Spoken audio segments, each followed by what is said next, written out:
ਧੰਨ ਬਾਬਾ ਸ਼੍ਰੀ ਚੰਦ ਜੀ। ਪਰਮਾਤਮਾ ਇੱਕ ਹੈ ਅਤੇ ਇੱਕ ਹੀ ਰਹੇਗਾ। ਬਾਬਾ ਸ਼੍ਰੀ ਚੰਦ ਜੀ ਦਾ ਇਹ ਹੀ ਉਪਦੇਸ਼ ਹੈ ਕਿ ਸੱਚੇ ਮਾਰਗ 'ਤੇ ਚੱਲੋ। ਸੱਚੇ ਮਾਰਗ 'ਤੇ ਚੱਲ ਕੇ ਹੀ ਅਸੀਂ ਪਰਮਾਤਮਾ ਨੂੰ ਪ੍ਰਾਪਤ ਕਰ ਸਕਦੇ ਹਾਂ।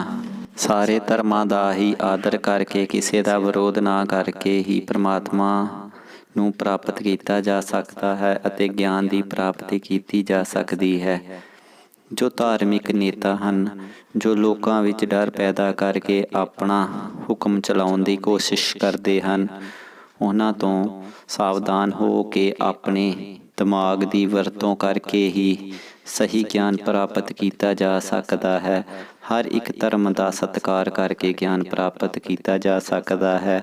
ਜਦੋਂ ਸਾਡੇ ਵਿੱਚ ਕੋਈ ਵੀ ਵਿਰੋਧ ਨਹੀਂ ਹੁੰਦਾ ਤਾਂ ਪਰਮਾਤਮਾ ਸਾਨੂੰ ਮਿਲ ਜਾਂਦੇ ਹਨ ਅਤੇ ਸਾਨੂੰ ਸਹੀ ਗਿਆਨ ਦੀ ਪ੍ਰਾਪਤੀ ਹੁੰਦੀ ਹੈ। ਇੱਕ ਵਾਰ ਇੱਕ ਕਹਾਣੀ ਆਉਂਦੀ ਹੈ। ਇੱਕ ਵਿਅਕਤੀ ਜੋ ਪਰਮਾਤਮਾ ਨੂੰ ਪਾਉਣਾ ਚਾਹੁੰਦਾ ਸੀ, ਉਹ ਜੰਗਲ ਵਿੱਚ ਚਲਾ ਗਿਆ।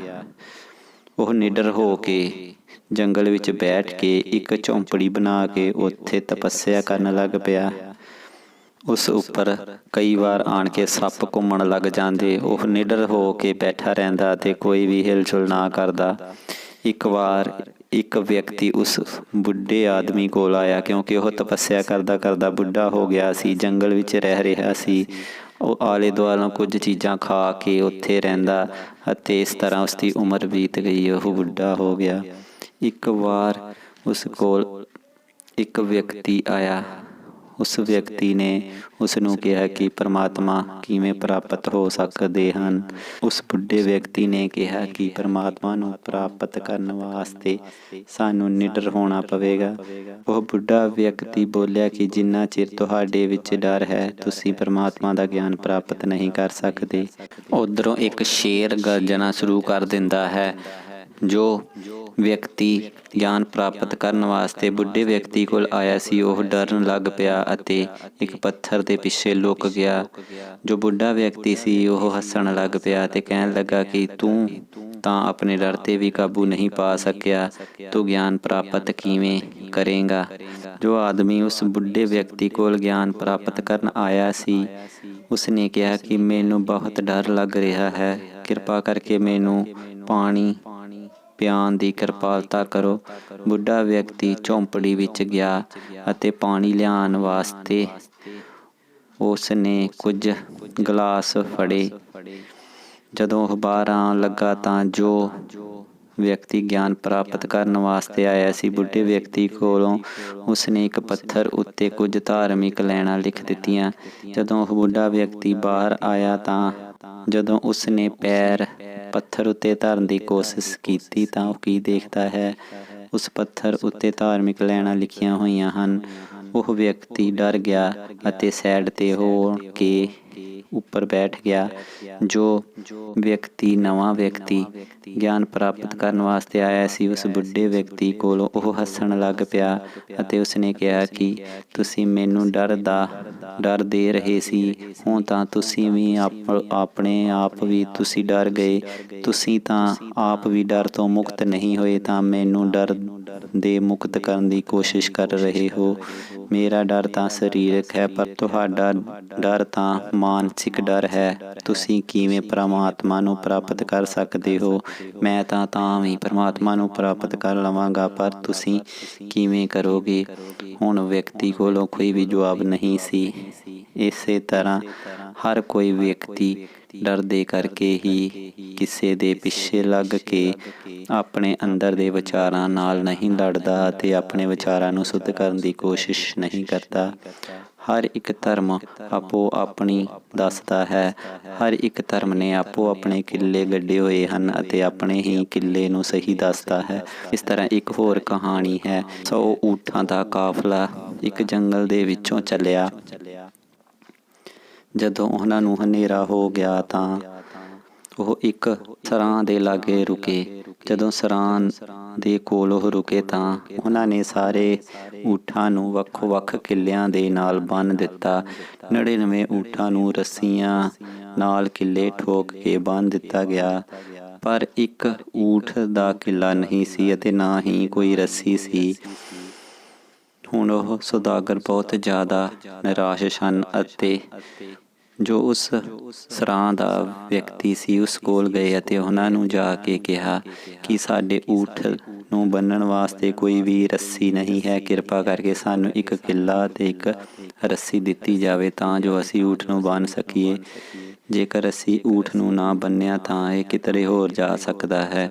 ਉਹ ਜੋ ਬੁੱਢਾ ਵਿਅਕਤੀ ਸਰਾਂ ਦਾ ਮਾਲਕ ਸੀ ਉਹ ਹੱਸਣ ਲੱਗ ਪਿਆ ਅਤੇ ਉਸਨੇ ਕਿਹਾ ਕਿ ਬਹੁਤ ਹਨੇਰਾ ਹੋ ਚੁੱਕਾ ਹੈ।